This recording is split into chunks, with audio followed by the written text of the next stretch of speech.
데살로니가후서 1장 8절부터 9절까지 말씀 다 찾으셨으면 같이 한 목소리로 읽겠습니다. 시작. 하나님을 모르는 자들과 우리 주 예수의 복음에 복종하지 않는 자들에게 형벌을 내리시리니 이런 자들은 주의 얼굴과 그의 힘의 영광을 떠나 영원한 멸망의 형벌을 받으리로다. 아멘. 오늘은 죄의 형벌 두 번째 시간입니다. 그래서 저번 시간에는 저희가 이 죽음의 세 가지를 집중해 봤잖아요. 죽음의 세 가지가 있다. 그래서 영적 죽음, 육체적 죽음, 영원한 죽음. 그리고 특별히 저번 시간에 이 영원한 죽음인 지옥 형벌이 얼마나 무서운가 하는 것을 살펴봤고, 그것을 예수님께서 대신 당하심으로 우리는 지옥 형벌을 받지 않는다 하는 것을 살펴보았습니다. 오늘 읽은 본문에도 이 형벌에 대해서 잘 나타나 있는데, 형벌의 이 두 가지 측면을 잘 말하고 있어요. 첫째는 무엇이냐면 떠나는 측면, 즉 상실입니다. 두 번째는 멸망의 형벌을 받는 측면, 그래서 형벌이 부과되는 측면이 있어요. 그래서 형벌의 이 두 가지 측면이 있습니다. 그래서 우리가 상실한 것이 형벌의 한 측면이고, 또 부과되는, 고통이 부과되는 것이 또 하나의 형벌의 한 측면이라 할 수가 있겠습니다. 먼저 우리 신앙고백집 한번 찾아보고 시작하도록 하겠습니다. 352페이지.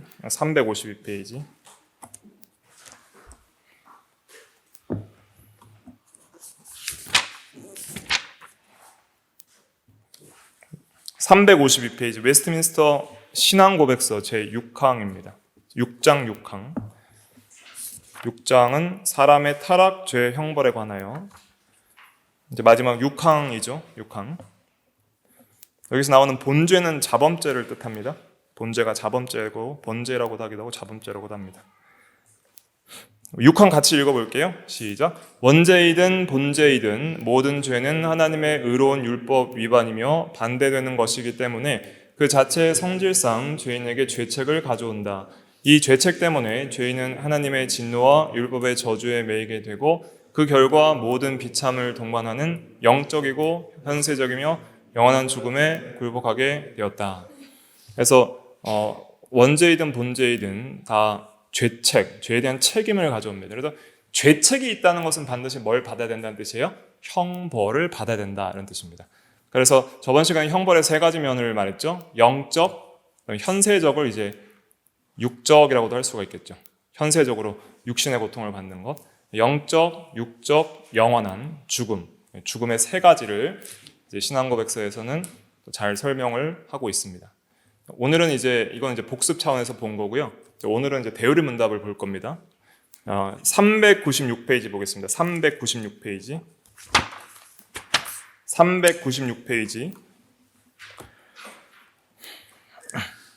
396페이지. 대우리 문답 27문답입니다. 27문답 질문과 답을 같이 읽어보겠습니다. 시작. 타락이 인류에게 어떤 비참을 가져왔는가? 답. 타락은 인류에게 하나님과의 교제의 상실과 그의 진노와 저주를 가져왔다. 그리하여 우리는 본질상 진노의 자녀가 되었고 사단에게 매인 노예가 되었으며 공의에 따라 이 세상과 오는 세상에서 모든 형벌을 받아 마땅하다. 네, 그래서 여기도 이제 상실 표현하고 있죠. 그다음에 상실과 부과되는 것, 진노의 저주, 부과되는 면이 있습니다. 여기서 좀 구분되는 건 무엇이냐면 지금 제가 말씀드리는 거는 이제 이 죄의 형벌에 이 형벌을 어떻게 구분하고 있는지를 좀 설명을 드리는 것입니다. 대우리 문답에서. 그래서 이 형벌은 특별히 27문답에서는 이 세상에서의 형벌과 오는 세상에서의 형벌, 그러니까 즉 현세적 형벌과 미래적 형벌을 구분을 하고 있죠. 사실 이거 이 프린트를 나눠드리려고 제가 열심히 준비를 했는데 아침까지 잘 되던 게 이제 좀 오류가 나서 못 나눠드렸으니까 나중에 카톡으로라도 보내드릴게요. 표를 만들었습니다. 잘 이제 뒤에 나올 건데 지금 굳이 필기를 안 하셔도 됩니다. 그래도 하실 분은 하시고 잘 보시기 바랍니다. 구분하는 걸 잘 보셔야 돼요. 형벌에 있어서 현세적인 형벌도 있고 미래적인 형벌도 있다는 것이죠. 저번 시간에 좀 미래적인 형벌인 지옥 형벌을 좀 주로 살펴봤죠. 그래서 현세적과 미래적으로 구분하는 그런 구분점이 있다는 것입니다. 그 다음에 28문답은 내적인 것과 외적인 것을 좀 구분을 하고 있어요. 그러니까 내적인 것은 어떤 것입니까? 이 영혼과 마음에 들어오는 형벌들이죠. 그러니까 보이지 않는 그런 신적, 영적, 내적인 형벌이 있고, 또 외적, 우리가 육체적이고 현세적이고 세상적으로 외적으로 겪는 그런 형벌, 내적 형벌과 외적 형벌을 특별히 이제 이 세상에서 받는 형벌을 설명하면서 잘 표현을 하고 있습니다. 그래서 우리가 이 세상에서 받는 형벌에 있어서 우리가 이 세상에서 받는 형벌이 있다. 죄인들이 지옥 형벌만 받는 것이 아니라 그것이 내적인 면과 외적인 면으로 드러난다 하는 것이죠. 28문 다 같이 읽어볼게요. 시작. 이 세상에서 받는 죄의 형벌은 무엇인가? 답. 이 세상에서 받는 죄의 형벌은 내적으로는 어두운 마음, 타락한 지각, 강한 유혹, 강팍한 마음, 양심의 공포, 악한 정욕이다. 외적으로는 우리 때문에 피조물들에게 임한 하나님의 저주와 죽음 그 자체를 포함하여 우리 몸과 명예와 재산, 지위 및 인간관계 그리고 직업들로부터 우리에게 내리는 모든 재앙들이다. 여기서 이 세상에서 받는 내적 형벌은 어두운 마음, 타락한 지각, 강한 유혹, 강팍한 마음, 양심의 공포, 악한 정욕. 이런 핵심 키워드를 좀 기억을 하시면 좋습니다. 그다음에 외적으로 받는 것은 무엇이냐면 피조물들에게 임한 저주죠. 피조물계가 타락해서 우리를 힘들게 하는 것들이죠. 그 다음에 죽음 그 자체, 우리가 죽는 것, 육신적으로도 죽는 것이고, 또 몸에 있어서 당하는 몸과 명예, 또 몸에 있어서 어떤 질병 같은 거죠. 몸의 질병들, 재앙들을 지금 말하고 있는데, 재앙들 중에서 몸의 재앙, 명예의 재앙, 재산의 재앙, 지위의 재앙, 인간관계의 재앙, 직업들에서 우리에게 내리는 모든 재앙들을 이제 외적인 그런 형벌이다 할 수가 있겠습니다. 그래서 내외의 구분이 있다는 것을 또 28문답에서 또 체크를 할 수가 있습니다. 29문답은 아까 설명했던 이 분리, 이건 이제 상실입니다. 상실. 그리고 이건 부과. 그래서 형벌은 잃는 면과 얻는 면이 있는 거예요. 그러니까 형벌을 당할 때 내가 잃어버리는 면이 있고, 그 다음에 고통이 더해지는 면이 있어요. 그러니까 단순히 지옥은 그냥 지옥이 아니라 하나님을 완전히 잃는 면이 있고, 그것으로 끝나서 그냥 가만히 하나님 없이 있는 게 아니라 뭐가 더해져요? 불 가운데 슬피 울며 목마른 고통들이 또 부과되는 면이 있죠. 그래서 죄 형벌에 있어서 이제 전통적인 신학적 구분은 이렇게 상실과 부과 이 두 가지로 구분을 하는 것입니다. 그래서 우리가 형벌이 우리가 상실, 잃어버리는 면이 있고 부가, 고통이 부과되는 면, 이 두 가지 면이 있구나 하는 것을 잘 기억하시는 게 중요해요. 그럴 때 우리는 보통 형벌을 부과되는 면만 생각하잖아요. 그러니까 우리가 죄 지었으면 하나님이 어떻게 매를 때리실까를 생각을 하잖아요. 어디 뭐 돈이 빠져나갈까, 아니면 병이 걸릴까 이런 생각하는데 그것보다 더 심각한 문제는 뭐냐면 상실 부분이에요. 그러니까 죄를 짓는 모든 인간이 상실되는 것은 하나님과의 교제 단절이에요. 이것이 제일 큰 형벌의 핵심입니다. 그걸 놓치면은 형벌이 얼마나 무서운지를 잘 인식하지 못하는 거예요. 오는 세상, 즉 이제 미래적이죠. 미래적인 그 지옥 형벌을 말하는 것인데 29문답, 오는 세상에서 받을 죄의 형벌은 무엇인가? 답을 같이 읽어볼게요. 시작. 오는 세상에서 받을 죄의 형벌은 하나님의 위로하시는 임재에서 영원히 분리되는 것과 영혼과 육체가 함께 끊임없이 영원한 지옥 불에서 받게 되는 가장 비참한 고통들이다. 그래서 이 지옥불에서 이제 목마름과 슬피 울며 이를 감과 육체가 견딜 수 있는 가장 고통스러운 그 불 가운데서의 고통을 이제 받게 되는 것이죠. 그래서 이제 형벌의 구분을 이제 크게 세 가지로 살펴봤습니다. 상실과 부가면이 있다. 그 다음에 현세적이고 미래적인 면이 있다. 그리고 내적인 면이 있고 외적인 면이 있다. 이제 이렇게 세 가지로 구분할 수가 있죠. 그래서 상실, 부가, 또 현세, 미래, 내적, 외적 이렇게 좀 구분을 해서 우리가 표를 만들면은 이렇게 나옵니다. 그래서 이게 이제 표예요. 그래서 이건 제가 이렇게 만들어 본 건데 완전히 딱 잘라지게 탁탁 완전히 구분될 수 없는 부분도 있어요. 그러니까 상실과 부가가 같이 이렇게 들어오는 그런 면들도 있는데 이렇게 좀 구분해서 보시면 좀 그래도 우리가 형벌에 대해서 이 교리적으로 성경적으로 좀 통합적으로 이해를 할 수가 있게 됩니다.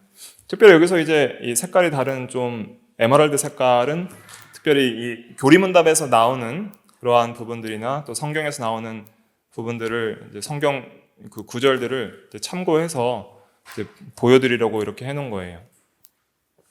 자, 그럼 이제 이걸 이제 형벌을 구분해서 좀 살펴볼게요.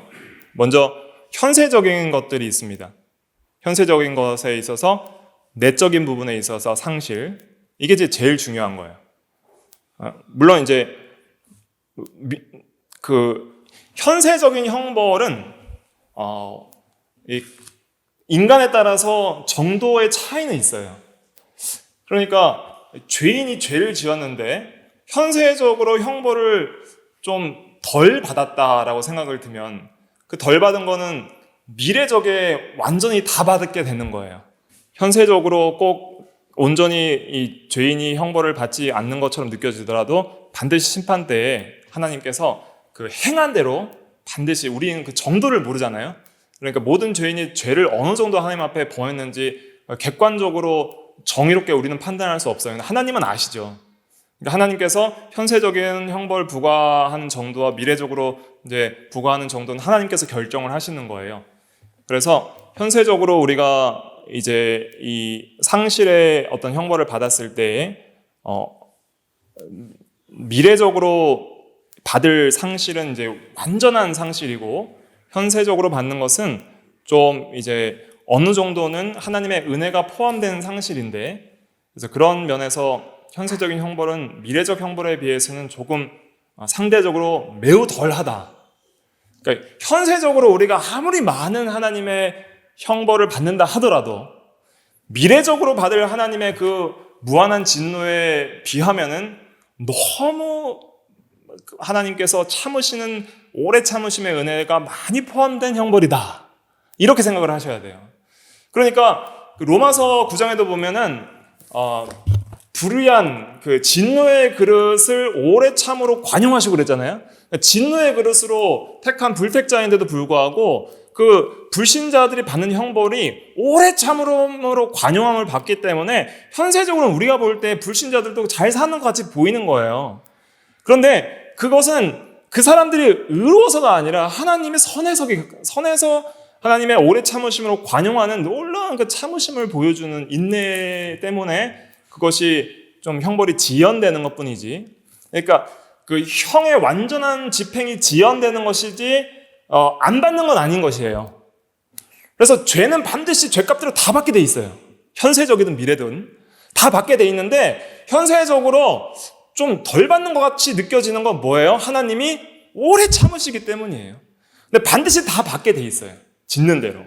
그렇게 생각하면은 우리가 짓는 모든 죄들이 그것이 얼마나 하나님 앞에 다 기억되고 공의롭게 심판하신지를 기억해야 하는 것이죠. 그런데 우리가 감사해야 될 건 뭐냐면 모든 성도들의 현재와 과거와 미래의 죄들은 예수님께서 대신 다 지셨어요. 그렇기 때문에 죄값은 다 치러버렸어요. 그래서 오늘날 우리가 짓는 죄는 죄에 대한 하나님의 어떤 벌이 있는데 그것은 어떤 죄인에 대한 그 하나님을 떠난 불신자에 대한 형벌적인 것이 아니라 이제는 우리를 돌이키시기 위한 징계의 의미가 있다. 이런 좀 차이를 좀 기억을 해야 되겠습니다. 일단 지금 이 형벌을 다룰 때에는 특별히 먼저는 우리가 예수 믿기 전에 우리의 상태를 기억을 하고 또 불신자들의 상태를 기억을 해야 되고 또한 우리도 신자이지만은 우리가 하나님을 떠나서 죄를 지을 때는 현세적으로는 미래적인 형벌은 받지 않습니다. 신자에게 있어서는 미래적 형벌은 아예 없어요. 그러니까 우리 성도의 죽음은 영혼이 영화되는 단계일 뿐이에요. 성도의 죽음은 복된 것이죠. 근데 현세적으로 이런 형벌을 받듯이 징계는 있을 수 있는 거예요. 성도들에게. 징계는 있을 수 있다. 그리고 또 한 가지 우리가 또 조심해야 될 건 뭐냐면 모든 환난이 다 죄 탓으로 돌리시면 안 됩니다.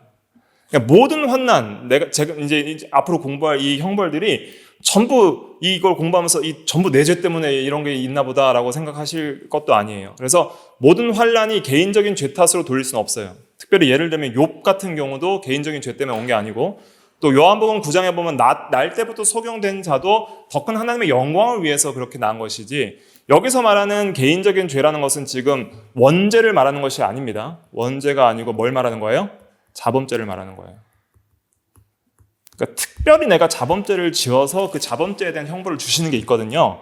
근데 특별히 우리가 다 죄인이긴 하지만 특별한 자범죄를 짓진 않았는데 우리가 이제 환난을 겪는 경우들이 있어요. 그런 경우들은 여러 가지 의미들이 있어요. 그래서 하나님께서 애매하게 주시는 고난을 통해서 어떤 연단과 시험과 인내를 만드시려고 그렇게 하시는 경우도 있고, 또 우리를 통해서 하나님의 영광이 드러나게 하시려고 그렇게 나사로가 죽은 것처럼 그렇게 죽는 경우들도 있고, 또 이런 날 때부터 소경된 자의 눈을 뜨게 하시는 그 영광을 보이시려고 그렇게 되는 경우도 있고, 그리고 또 실제적으로 징계를 위해서 형벌을 주시는 그런 경우들도 있다. 여러 이제 섭리 가운데 여러 측면들이 있다 하는 것을 먼저 좀 생각을 하시면서 이렇게 죄의 형벌을 좀 보시면 되겠습니다. 자, 먼저 우리가 특별히 중요하게 생각해야 될 건 이거예요. 내적 상실이에요. 현세적이든 미래적이든 그러니까 내적 상실이 있다. 죄를 지면 반드시 불신자는 뭐 완전한 상실 가운데 계속 있는 것이고, 예수 믿기 전까지는 신자들도 죄를 지으면 당장에 임하는 형벌은 이겁니다. 이거는 예외가 없어요. 이 현세적 내적 상실은 우리가 자범죄를 짓는 순간부터 바로 떨어지는 형벌이에요. 이거는 예외가 없습니다. 이 상실을 경험하지 않는 그런 죄인은 없는 거예요. 그게 뭐냐면 하나님과의 영적 교제 단절이에요. 그러니까 우리가 영적으로 중생한 사람 성도도 영적 교제 단절이 될 수 있어요. 다윗의 시편 51편을 보시면 주의 구원의 기쁨을, 주의 성신을 내게서 거두지 마시고 주의 구원의 기쁨을 거두지 말라는 그러한 내용이 있거든요. 그러니까 하나님과의 교제를 단절시키지 말라달라는 그러한 다윗의 범죄에 의해 고백들을 볼 수가 있죠. 그래서 아담과 하와가 선악과를 따먹는 즉시 영적으로 죽었다는 것은 어떤 의미냐면 영적 교제, 하나님과의 교제가 상실되었다는 뜻입니다. 우리가 죄의 형벌 중에 가장 크게 우리가 두려워해야 될 것은 바로 이거예요. 하나님과의 교제 상실을 가장 무서워해야 됩니다. 먼저 우리 한번 본문을 살펴볼게요. 창세기 3장 8절, 10절, 24절 같이 한번 읽어볼게요. 3장 8절 읽어볼게요. 시작. 그들이 그날 바람이 불 때 동산에 거니시는 여호와 하나님의 소리를 듣고 아담과 그의 아내가 여호와 하나님의 낯을 피하여 동산 나무 사이에 숨은지라. 하나님과 항상 교제하던 자가 낯을 피하여 숨었다. 이것이 교제의 단절을 의미하는 것이죠. 그러면서 아담아 내가 어디 있느냐 할 때에 아담의 말이 10절 읽어볼게요. 시작. 이르되 내가 동산에서 하나님의 소리를 듣고 내가 벗었으므로 두려워하여 숨었나이다. 벗었으므로 자기의 허물이 드러났고 죄악이 드러나서 이제는 하나님 앞에 정죄받을 죄책을 깨닫고 두려워하여서 이제 숨었다는 것이죠. 그래서 이렇게 아담 자신 스스로가 하나님을 피하는 존재가 되는 거예요. 그것처럼 우리도 죄를 지을 때는 하나님을 스스로 이미 죄를 짓는 순간부터 하나님을 피한 존재가 되는 거예요. 죄를 짓는 순간부터 우리는 하나님을 떠나는 존재가 되는 거예요. 그걸 기억하셔야 됩니다. 그러니까 죄를 우리가 절대 짓지 말아야 되겠다 하는 것은 어떤 각오로 결심을 해야 되냐면 내가 하나님의 품을 떠날 수 없습니다 하는 그러한 각오로 죄를 짓지 않도록 애를 써야 돼요. 그냥 죄 지으면 하나님께서 뭔가 사고가 나게 하실까 두렵다. 그 정도 수준으로 우리가 죄에 대해서 생각하시면 안 됩니다. 죄를 짓는 순간부터 나는 하나님과의 이 영적 교제가 단절된다는 것을 항상 기억하고 그걸 제일 두려워해야 되는 것이죠. 그럴 때 아담이 하나님을 떠나게 되고 하나님도 아담을 내쫓게 됩니다. 24절 같이 읽어볼게요. 시작. 이같이 하나님이 그 사람을 쫓아내시고 에덴 동산 동쪽에 그룹들과 두루 도는 불칼을 두어 생명나무의 길을 지키게 하시니라. 쫓아내시게 되는 것이죠. 그래서 이것이 영적 죽음입니다. 허물과 죄로 죽었던. 그래서 영적으로 하나님과의 교제가 단절되었다. 이걸 영적 죽음이라 그래요. 영혼이 없어졌다는 것이 아니라 하나님과의 영적 분리. 그것이 영적 단절, 영적 죽음이라고 그랬죠. 그러면 이렇게 하나님과의 영적 교제가 단절된 자에게 내리시는 상실의 그런 형벌, 두 번째는 무엇이냐면 버려두는 거예요. 그래, 하나님 없이 한번 살아봐라 하고 하나님께서 더 이상 그 사람에게 은혜를 주시지 않고 그냥 버려두시는 거예요. 그래서 이제 저번 주에도 살펴봤지만 24절 보면은 로마서 1장 24, 26, 28 같이 읽어볼게요. 시작. 그러므로 하나님께서 그들의 마음의 정욕대로 더러움에 내버려 두사 그들의 몸을 서로 욕되게 하게 하셨으니, 정욕대로 더러움에 내버려 두시는 거예요. 그러니까 이제는 자기 욕심대로 마음대로 죄를 짓도록 버려두시는 거예요. 죄를 짓도록. 죄 짓도록 버려두시는 거예요. 그 다음에 26절에도 보면 부끄러운 욕심에 버려두시고, 28절 요절입니다. 같이 읽어볼게요. 시작. 또한 그들이 마음에 하나님 두기를 싫어하며 하나님께서 그들을 그 상실한 마음대로 내버려 두사 합당하지 못한 일을 하게 하셨으니, 여기서 이 상실한 마음은 뭘 상실했다는 걸까요? 뭘 상실했어요? 하나님을 상실했다는 뜻입니다. 하나님을 잃어버린 마음대로 내버려 두셨다는 거예요. 그러니까 마음에 하나님 두기를 싫어하니까, 그래, 하나님을 잃어버린 상태로 한번 살아봐라 라고 버려두시는 거예요. 그러면 하나님 없는 자의 마음은 뭐만 하는 거예요? 욕심으로 죄만 짓는 거예요. 합당하지 못한 일만 하는 거예요. 왜냐하면 하나님은 선 그 자체이기 때문에 선과 의가 없어진 마음은 죄와 악만 나오는 거예요. 그래서 동성애와 여러 가지 우상 숭배와 온갖 악들이 하나님 없음의 상실한 마음에서 나오는 거예요. 하나님은 선 그 자체이시기 때문에. 그래서 어떤 죄는 죄인인 동시에 죄에 대한 벌이기도 하다. 페트루스 롬바르두스라는 사람, 신학자 이렇게 말을 했는데, 어떤 죄는 죄이기 동시에, 죄인이 죄를 짓는 것은 자범죄인 동시에 하나님의 형벌이기도 한 거예요. 그러니까 이 죄의 종노릇하게 버려두시는 거예요.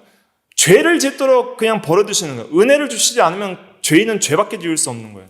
그래서 엠번방 사건의 그 조주빈이라는 사람 기억하시죠? 그분이 이제 그 사람이 인터뷰를 기자가 물어봤을 때 할 말 없냐고 물어봤을 때 이 기사가 했던 걸 제가 본 적이 있는데, 멈출 수 없었던 악마의 삶을 멈추게 해줘서 고맙다 이렇게 고백을 해서 잡혀갔으니까 더 이상 죄를 지을 수 없다는 것이죠. 그게 고맙다는 거예요. 왜냐하면 이걸 통해서 우리가 또 뭘 알 수 있냐면, 멈추고 싶은 마음이 있어도 그 죄악의 그 강압과 그 죄악의 그 경향성이 너무 강력하고 마음속에 선이 하나도 없으니까 그걸 멈출 수가 없는 그러한 상태로밖에 살 수가 없는 거예요, 죄인이. 그러니까 스스로 자기가 괴로워하면서도 계속 짓는 거예요, 죄를 즐기면서. 그러니까 죄를 즐기면서 그게 고통스러운지 알면서도 계속 죄를 짓는 거예요. 그러니까 외적인 구속의 강압을 통해서 멈춰주기 전까지는 그게 통제가 안 되는 거예요. 우리가 어떤 욕심에 한번 이끌림을 받으면 이러한 그 경험들을 하게 됩니다. 그 죄악의 이 강한 세력의 이 유혹을 받게 되면은 이게 나의 힘으로는 어떻게 처리할 수 없는 강한 파도처럼 우리 마음속에 쓰나미처럼 밀려오는 경험들을 할 수가 있는 거예요. 여러 가지 정욕들이, 그런 물질에 대한 욕심, 쾌락에 대한 욕심, 명예 영광심에 대한 욕심들이 그렇게 밀려오는 거예요. 그러니까 이런 것은 이미 내가 죄의 유혹에 강력한 영향력을 받고 있다는 것은 이미 내가 죄 가운데 하나님이 어느 정도 형벌을 받고 있다는 것을 깨달을 수 있는 거예요. 이해되시죠? 그래서 내가 은혜의 자리에서 떠나고 마음에 하나님 두기를 싫어하고, 특별히 성도들도 말씀과 기도의 생활들을 싫어하면서 하나님을 마음에 두기 싫어하고 세상을 마음에 두기 좋아하고 자기 사랑에 가득 차게 되면 자연스럽게 죄악 가운데 버려두시는 거예요. 그래서 하나님께서 징계를 위해서 이렇게 버려두시는 경우들도 있는 것이죠. 나중에 이제 보려고 했는데, 이제 성도에 대한 것들 한번 잠깐 보고 넘어갈게요. 여러 번 말씀을 드렸는데, 성도의 죄 문제에 대해서 우리가 이제 이거 한번 읽어보겠습니다. 제 5장 5항 같이 한번 읽어볼게요. 시작. 가장 지혜롭고 의로우며 은혜로우신 하나님께서는 때때로 자신의 자녀들을 여러 가지 시험과 그들 자신의 마음의 부패성에 얼마 동안 내버려 두신다. 그렇게 함으로써 하나님께서는 전에 범한 그들의 죄들로 인하여 징계하고 그들에게 숨어있는 부패한 힘과 그들의 마음의 거짓됨을 깨닫게 하여 그들을 겸손하게 하신다. 그 결과 하나님께서는 자녀들이 도움을 바라며 하나님을 더 친근하고 끊임없이 의지하게 하며, 그리고 장래의 모든 범죄의 기회에 대하여 경계하기 위하여 또한 여러 가지 다른 의롭고 거룩한 목적들을 위해 그들을 더욱 깨어있게 하신다. 4가지가 있죠. 그래서 징계, 겸손, 의지, 경계의 목적으로 우리를 죄 가운데 때로는 얼마 동안 버려두신다. 그래서 특별히 겸손해서 하나님을 떠나지 않도록 끊임없이 의지하게 하고 다른 죄를 경계하기 위해서 하시는데, 특별히 이제 전에 범한 죄들로 인하여 징계하시기 위해서 버려두시는 거예요. 그러니까 이미 죄 가운데 있기 때문에 하나님이 버려두시는 거예요. 은혜 가운데 있으면 죄를 이길 수 있도록 하시는 것이죠. 어떻게 법적으로 의롭다함을 받은 자가 이룰 수 있는가 생각할 수 있는데, 그 11장 신앙고백서 11장 칭의에 관하여 5항에 보시면은 이렇게 나와 있습니다. 이것도 한번 읽어볼게요. 시작. 하나님께서는 의롭다함을 받은 사람들의 죄를 계속적으로 용서하신다. 비록 그들이 칭의의 상태로부터 결코 타락할 수 없을지라도 그러나 자신들의 죄로 말미암아 하나님의 부정적인 노여움을 사게 될 수 있다. 이 경우에 그들이 자신을 낮추며 죄를 고백하고 용서를 구하고 믿음과 회개를 새롭게 하기 전까지는 하나님의 얼굴의 빛이 그들에게 회복되지 않을 수도 있다. 그래서 우리가 법적으로는 의롭다 하심을 받았지만은 실제적으로 죄를 지을 때의 성도도 이 하나님의 노여움을 사고 징계를 받고, 그래서 회개하고 돌이키기 전까지는 하나님과의 교제가 회복되지 않을 수 있다는 거예요. 이것을 우리가 두려워해야 된다는 것이죠. 그래서 하나님과의 교제, 영적 교제의 단절, 상실, 또 버려두심, 이러한 면들이 우리가 참으로 두려워해야 될 부분들입니다. 그러면 단순히 교제만 단절된 것으로 끝나느냐? 그게 아니에요. 심각한 부과되는 면들이 있어요. 이 부과는 하나님이 악하시기 때문에 하나님께서 악을 부과하는 면으로의 부과가 아니라 이 버려두심과 하나님을 떠난 결과로서 부과되는 거예요. 상실의 결과로서 우리에게는 이제 악과 죄들이 부과되는 면들이 있어요. 그러니까 스스로 마귀와 또 이 부패한 마음으로부터 이제는 우리 속에 계속적으로 부과되는 그러한 것들이 있습니다. 이것은 이제 대요리 문답에서 읽었던 것들인데 하나씩 좀 자세하게 살펴보도록 하겠습니다. 죄를 지었을 때 이제 부과되는 형벌은 무엇인가? 첫째는 어두운 마음. 이 어두운 마음이라는 것은 이 지성의 이 눈멈을 말하는 거예요. 지성의 눈멈. 그러니까 지식적으로 이제는 무지하고 그리고 비진리를 진리로 생각하고 하는 그러한 무지한 어두워진 그러한 마음을 가리킵니다. 그래서 에베소서 4장 18절에 잘 나타나고 있습니다. 같이 읽어볼게요. 시작. 그들의 청명이 어두워지고 그들 가운데 있는 무지함과 그들의 마음이 굳어짐으로 말미암아 하나님의 생명에서 떠나 있도다. 청명이 어두워지는 거예요. 지혜롭지 못하고 진리를 분별하지 못하는 가운데 있고 무지함 가운데 있는 거예요. 하나님도 모르고 하나님의 사랑과 의도 모르고 진노도 모르고 진리도 모르고 그렇게 이제 그런 어두운 마음 가운데 있는, 이 어두운 마음은 눈먼 마음이라고도 할 수 있습니다. 원어는 blindness라고 하는데 눈먼 마음이다 이런 뜻이에요. 그래서 하나님에 대해서 지식적으로 완전히 눈이 멀어버리는 거예요. 그러니까 불신자들에게 아무리 진리를 가르쳐줘도 중생하기 전까지는 절대 진리를 깨달을 수가 없어요. 스스로 중생의 은혜를 하나님께서 주권적으로 주시기 전까지는 절대 진리를 깨달을 수가 없습니다. 근데 이제 성도에게 적용해 볼게요. 우리가 범죄하여서 하나님과의 교제가 단절되는 그 순간부터 우리에겐 어두운 마음이 임하기 시작합니다. 그러면서 우리는 어떠한 형벌을 받게 되면 진리를 깨닫는 면에 있어서 굉장히 무지해지는 거예요. 그러니까 전에는 은혜 가운데 있을 때는 순간순간 많은 진리들을 매 순간순간 또 매 주일마다 계속 깨달았어요. 근데 지속적인 죄 가운데 있을 때는 진리를 못 깨달아요. 진리에 대한 감각이 없어지는 거죠. 총명을 거두고 가시기 때문에. 그다음 두 번째, 타락한 지각. 이 타락한 어떤 지각은 타락한 감정, 타락한 어떤 감정적인 부분이라도 할 수가 있겠습니다. 그래서 로마서 1장 28절 읽었듯이 그들이 마음에 하나님 두기를 싫어하며, 그러니까 마음으로부터 하나님을 미워하는 그러한 감정, 지각, 센스라고 하는데 여기서 이제 지각이 원래 센스거든요. 이런 감각, 타락한 감각을 말하는 거예요. 감정적인 면. 그래서 마음에 하나님 두기를 싫어하는 것. 그래서 그냥 하나님이 싫은 거예요. 본성적으로 하나님과 하나님의 말씀이 싫고 하나님이 계심을 아예 그냥 부정을 하는 거예요. 불신자들은. 근데 우리 신자들 같은 경우는 어떻습니까? 하나님의 절대 주권과 편재하심과 항상 우리 가운데 계심을 믿죠. 그렇게 계심을 믿을 때에는 그렇게 하나님을 의식하다가 죄 가운데 있을 때는 하나님이 없다고 생각을 하는 거예요. 그리고 하나님이 있어도 그냥 하나님을 마음에서 그냥 떠나게 하는 것이죠. 그런 것이 이제 죄 가운데 있을 때 우리 성도들의 그런 상태다 할 수가 있겠습니다. 셋째는 이제 강한 유혹을 받게 됩니다. 하나님이 없으니까 이제 온갖 유혹들을 받게 되는 것이죠. 데살로니가서 후서 2장 11절, 12절 한번 같이 읽어볼게요. 시작. 이러므로 하나님이 미혹의 역사를 그들에게 보내사 거짓 것을 믿게 하심은 진리를 믿지 않고 불의를 좋아하는 모든 자들로 하여금 심판을 받게 하려 하심이라. 그래서 미혹의 역사를 그들에게 보내사, 그러니까 비진리와 마귀의 악한 유혹들에게 그냥 버려두시는 거예요. 허용을 하시는 것이죠. 그러니까 이제 거짓 것을 믿게 되는 것이죠. 거짓을 믿는 거짓 것에 유혹을 잘 당하는 거예요.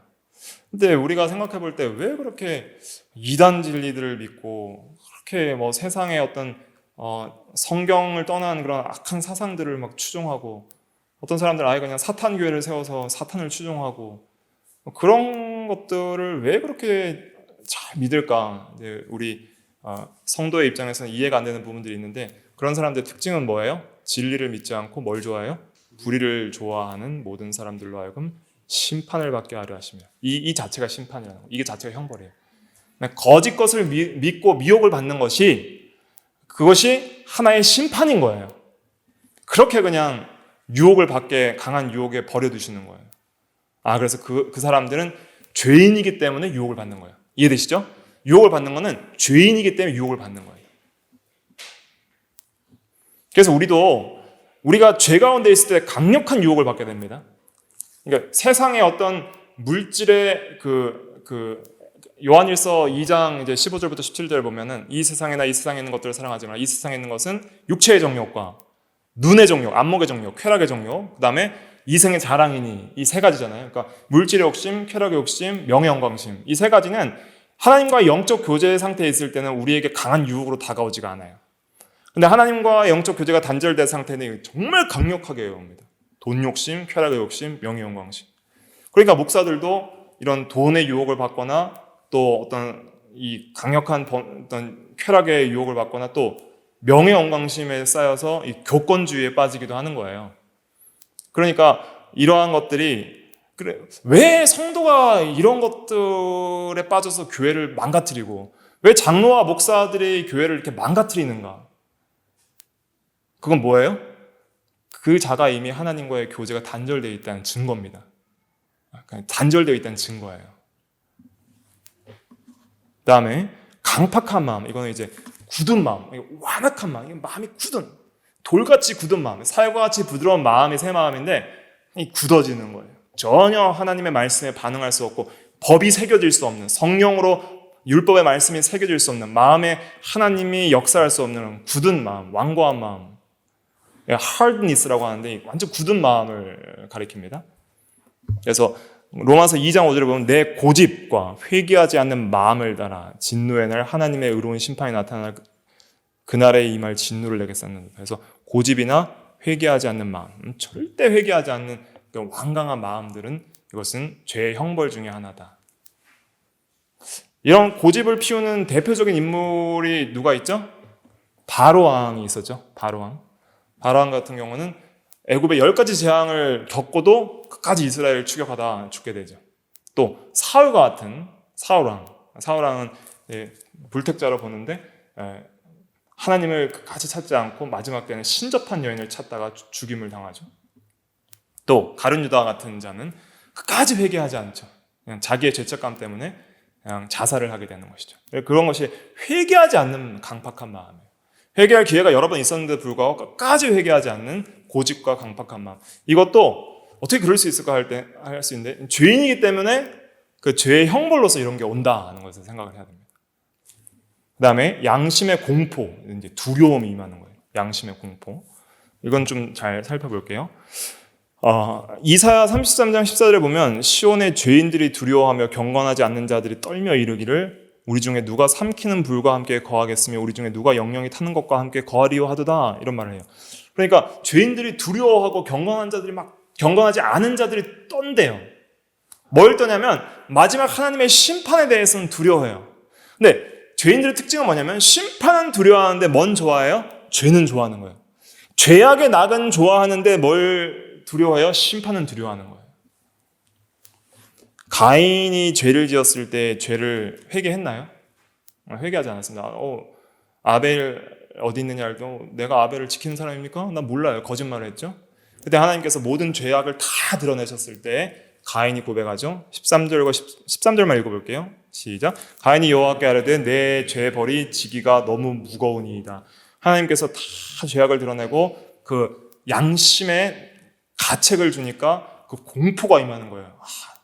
내가 살인죄를 졌으니까 나도 이제 죽겠구나 하는 공포가 들어오니까 이제는 14절에 보니까 주께서 오늘 이 지면에서 나를 쫓아내시온즉 내가 주의 낯을 배웁지 못하리니 하나님을 떠나게 된다는 것이죠. 내가 땅에서 피하며 유리하는 자가 될지라 물은 나를 만나는 자마다 나를 죽이겠나이다. 이런 이제는 심판에 대한 공포가 강력하게 임하는 것이죠.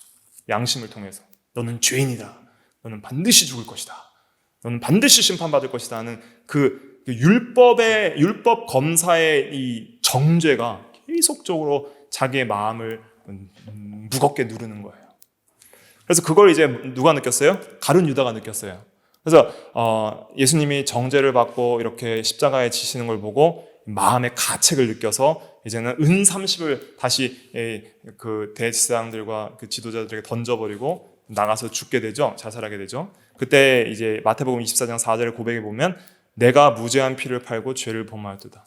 양심의 어떤 고통과 두려움이 임했던 것이죠. 근데 이 사람들의 특징은 뭐예요? 회개는 하지 않았어요. 회개는 하지 않고 복음을 믿지 않았죠. 그냥 자기 죄책감에 두려워하고 자살을 하고 했던 것이죠. 그래서 이런 양심의 공포가 임한다 하는 것을 기억을 해야 됩니다. 그러니까 우리가 죄를 지으면 양심에 내가 죄인이고 하나님의 진노를 받게 되겠구나 하는 그런 공포들이 임하는 거예요. 그러니까 성도들도 이러한 공포들이 임할 수가 있어요. 왜냐하면 은혜를 떠나서 또 그리스도의 이 구속의 은혜를 떠나면 이런 공포들이 강하게 임하는 거예요. 근데 우리의 죄가 커요? 예수님의 은혜가 커요? 예수님의 은혜가 훨씬 큰 거예요. 그러니까 예수님의 은혜보다 내 죄가 크다고 생각하는 사람들이 가룟 유다 같은 사람이에요. 그러니까 예수님의 은혜를 바라보면서 주여 나는 죄인으로소이다 나를 불쌍히 여기소서 하고 회개하고 가는 것이 아니라 뭐 예수님의 은혜는 뭐 내 죄보다는 작다 생각하고 자기의 죄책감 속에서 그냥 절망 속에 자살을 해버리는 것이죠. 그것이 이제 회개하지 않는 죄인의 특징이다 할 수가 있겠습니다. 그 다음에 악한 정욕에 또 사로잡힙니다. 악한 정욕. 그래서 악한 정욕.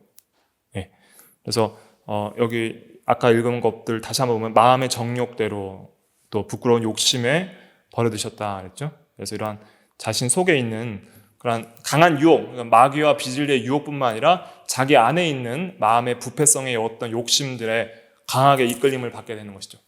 그래서 이것이 이제 대요리문답에서 다 증거했던 내용들인데 그대로 가져왔고요. 그다음에 이제 이러한 것들이 부과되면서 이제 죄인들에게 나타나는 여러 가지 증상들이 있어요. 그 증상들 중에 하나가 이제 외로움. 그러니까 뭔지는 모르겠는데 이 근원적인 그 공허함이 있어요. 외로움이 있어요. 그다음에 두려움. 두려움도 다 불신앙에서 오는 겁니다. 그러니까 하나님을 떠난 자가 느끼는 것이 두려움이에요. 두려움. 그러니까 홀로 있다는 자각 속에서 두려움이 오는 거예요. 아이들이 제일 두려워하는 게 뭐예요? 엄마 아빠가 없을 때. 그 하랑이가 아직은 어려가지고 엄마가 없어 엄청 두려워하는데 자다 보면 중간에 엄마가 잠깐 뭐 화장실 가거나 이렇게 갔을 때 보면 하랑이가 딱 깨면 뭐 사스러치게 두려워하면서 엄마 하면서 막 이제 뛰쳐나가요. 제가 아빠 여기서 해도 본척 맞잖아요. 아빠는 별로 안 중요해요. 엄마가 중요해요. 그래서 엄마한테 안기기 전까지는 그 두려움이 떨쳐지지 않는 거예요. 거기서 통해서 우리의 영혼의 두려움은 하나님 품에 안기기 전까지는 해소가 되지 않아요. 이거는 하나님을 떠난 자들이 다 느끼는 그러한 창조주 아버지를 떠난 모든 그 하나님의 형상대로 창조된 인간들이 느끼는 영적 두려움이다. 그러니까 슬픈 거예요. 하나님을 떠나니까 슬프고 인생에 의미가 없어요. 의미 없음. 그러니까 이제 욜로족들이 돼서 그냥 막 하루를 막 사는 거죠. 카르페 디엠, 인생을 즐겨라. 죽은 시인의 사회라는 영화에서 그런 주장은 다 비성경적인 거예요. 그런 것들이 막 사람들이 그런 게 막 와 추구할 가치라고 생각하면서 어차피 오늘을 즐기고 내가 중요하다라고 그렇게 막 가치관을 가져주면서 이러한 것들 의미 없으면 어떻게든 상쇄시켜 보려고 하는데 그런 모든 결국은 다 진노의 심판밖에 없는 것이죠. 의미를 회복하려면 존재 목적을 돌아가야 돼요. 하나님을 영화롭게 하고 그를 영원토록 즐거워하는 그 존재 목적으로 돌아가서 하나님과의 교제 가운데 그것을 회복시켜 나갈 수밖에 없는 것이죠. 이거 다 해야 되는데 시간이 많이 갔네요. 그래서 오늘은 어차피 미래적인 거는 다음 시간에 다시 좀 더 종합을 하겠습니다. 미래적인 거 하고 현세적인 것만 일단 빨리 끝내 보도록 할게요. 네. 빨리 끝내지는 못할 것 같네요. 왜냐하면 이 외적인 것도 사실은 성경을 다 살펴봐야 되거든요. 그래서 좀 숙제를 내드리면 신명기 28장에 보면은 그 복 받는 것과 화 받는 거 나와 있잖아요. 그거 신명기 28장을 꼭 한번 읽어보시기 바랍니다. 그래서 28장을 잘 읽어보면 그 현세적으로 받는 형벌들을 너무 잘 표현해놨어요. 68절까지 표현되어 있어요. 나중에 한번 살펴보시고 일단 외적인 것 그냥 간단하게 체크만 하고 다음 시간에 좀 이어서 하도록 하겠습니다. 자세하게 하는 거 중요하니까. 그래서 외적인 형벌에서 있어서 상실은 뭐냐면 이제 건강, 힘 약화, 힘이 점점 없어지고 늙어가는 거, 죽어가는 것이죠. 그러니까 이제 인생이 태어나면서 육체의 죽음에 이르기까지 뭔가 살아가는 것 같지만 사실은 또 반대로는 뭐예요? 죽어가는 거예요. 그러니까 왜냐하면 아담이 선악과를 따먹는 즉시 죽었어야 되는데 안 죽고 그 육체의 죽음을 연기시킨 것이지 그냥 생명을 주신 건 아닙니다. 심판의 연기지 생명을 주신 게 아니에요. 그러니까 우리는 영적으로도 한번 죽고 육적으로도 한번 죽어야 될 존재들이에요. 그러니까 영적으로는 이미 죽어서 태어나고 육적으로는 아직 연기된 것이지 한번 죽어야 돼요. 그래서 히브리서 9장에 한번 죽는 것은 사람에게 뭐 하신 것이요? 정하신 것이요? 그 후에는 심판이 있으리라. 다 죽어야 돼요. 한번 성도도 죽어야 되는 거예요. 그래서 태어나자마자 죽어가는 거예요. 사실은. 그러니까 어릴 때는 막 깨끗했는데 뭐 나이가 자라갈수록 뭐 유치원생들에도 뭐 이런 주름살도 끼고 뭐 이렇게 뭐 이런 늙는 면도 있고 뭐 벌써 율랑이는 이빨도 좀 썩고 그런 게 있는 거예요. 그런 게 다 이제 힘이 약화되고 건강이 약화되고 죽어가는 거예요. 그래도 어느 정도 이 20대까지는 생명력이 있으니까 좀 이렇게 회복이 되는데 그 뒤로는 점점 죽어가요. 저도 내일 모레 이제 40인데 점점 힘이 없어진 걸 스스로 느껴요. 아예 죽어가는구나 느끼는 거예요. 점점 생명적인 힘이 빠져나오는구나. 이게 좀 상실돼 가는구나. 이런 걸 느끼는 거예요. 그래서 이게 다 이 죄악의 결과구나 하는 것을 깨닫게 되는 것이죠. 그리고 이제 피조세계의 저주는 뭐냐면 이제 땅은 너로 말미암아 저주를 받고 너는 평생에 수고하여 소산을 먹으리라. 그래서 원래 땅이 가만히 있어도 열매를 맺잖아요. 근데 이제 저주를 받아서 이제 수고해야 겨우 열매를 맺을까 말까예요. 수고해도 열매가 안 나오는 경우도 있다는 것이죠. 그게 저주예요. 그래서 가시와 엉겅퀴를 낼 것이라. 근데 먹을 것은 밭의 채소죠. 채소를 먹고 살아야 되는데 가시와 엉겅퀴가 나니까 그거는 못 먹을 게 나는 거예요. 피조물의 저주죠. 그러니까 우리가 돈을 열심히 번다고 해서 돈이 그대로 벌리면 좋은데 안 되는 경우들도 있잖아요. 그러니까 실패하는 거, 직업적으로도 이런 실패하는 경우들이 저주에서 오는 것이죠. 그래서 채소를 먹으려면 가시덤불과 엉겅퀴는 기경을 해야 되는 거예요. 그러한 부분들이 있다는 것이죠. 그리고 네가 흙으로 돌아갈 때까지 얼굴에 땀을 흘려야 먹을 것을 먹으리라. 이제 고생과 수고의 어떤 저주들이 임하게 되는 것입니다. 그래서 참 인생을 살아가면서 고생과 수고가 참 많죠. 그게 다 죄의 결과이다 하는 것을 깨달아야 됩니다. 그런데 이제 성도에게는 이제 그것이 바뀌는 거죠. 어떻게 바뀌어요? 성도에게는 이제 이 인생에 있어서의 고난과 수고의 개념이 바뀌어요. 어떻게 바뀌냐면 이 고난과 수고는 우리의 죄를 회개하고 성화하는 도구로서 바뀌는 거예요. 고난을 통해서 너희가 고난을 받을 때 그리스도의 고난에 참여하라고 계속 말을 하거든요.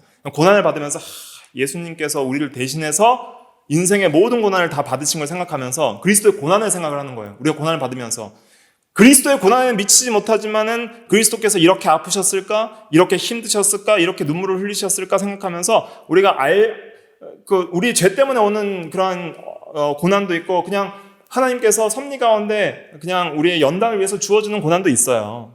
그럴 때 생각을 하는 거예요. 예수님께서 나를 위해서 이것보다 더 큰 아픔을 당하셨는데 나도 이것을 주님을 생각하면서 참자. 예수님은 왜 고난당하셨어요? 우리를 위해서? 우리로 하여금 죄에 대하여 죽고 의에 대하여 살게 하시려 고난당하셨죠. 그러면 그걸 생각하는 거야. 이 고난을 당하면서 이제는 세상의 정욕들을 다 벗어버리고 하늘나라의 소망을 두고 고난을 통해서 그리스도의 그 고난의 은혜를 깊이 묵상을 하면서 인내를 하는 거예요. 인내를 하면서 믿음으로 인내하면 너희가 애매하게 고난을 받을지라도 하나님을 생각하며 참으면 그것이 너희에게 은혜라고 베드로전서 2장에 말을 하거든요. 그래서 그런 고난들이 우리의 성화를 만들어 나가는 이러한 인내의 도구로서 사용을 하게 되는 거예요, 성도는. 고난을 바라보는 관점이 완전히 바뀌어버리는 거예요. 그게 믿음이에요. 그래서 너희가 여러 가지 환난을 당하나 용기를 내라 그랬고, 너희가 여러 가지 시험을 만나거든 온전히 기쁘게 여기라. 야고보서 1장에 이 믿음의 시련이 뭘 만들어내요? 인내를 만들어내는 줄 알미니라. 인내를 온전히 이루라. 그래야면 온전하고 구비하여 조금도 부족함이 없게 하려 함이라 그랬죠. 그래서 이 시험을 당할 때 기쁘게 여길 수 있는 이유는 뭐냐면 예수님 때문에, 예수님을 생각하면서 참으면 인내를 이루어서 온전하고 구비하여 부족함 없는 성화의 삶을 사는 도구로서 하나님께서 만들어 가시는 선한 그러한 섭리 가운데 뜻이 있구나 하는 걸 깨닫고 그것을 이제 인내할 수 있게 되는 것이죠. 그것 외에 이제 여러 가지 이제 재앙들이 있는데, 이 재앙들은 이제 신명기 28장을 한번 예습을 해 오시면 되겠습니다. 그래서 우리가 하나님의 말씀을 순종하지 않을 때에 저주받는 것이 엄청나게 많이 나오는데 그걸 다 보면은 두려워요. 저주에 대한 내용들을 다음 시간에 좀 이어서 계속 하도록 하겠습니다. 그래서 이걸 좀 잘 정리를 하시면 잘 좀 이해가 되실 거예요. 그래서 이렇게 잘 정리해가지고 우리가 어떻게든 이 죄의 형벌을 생각하면서 계속적으로 그리스도의 은혜를 감사하고 어떻게든 이 죄를 안 지을 수 있도록 우리가 계속 또 힘을 써 나가도록 이렇게 하겠습니다. 아무튼 프린트 빨리 고쳐가지고 이거 표를 좀 프린트를 해서 좀 나눠드릴 수 있도록 그렇게 하겠습니다. 기도하겠습니다.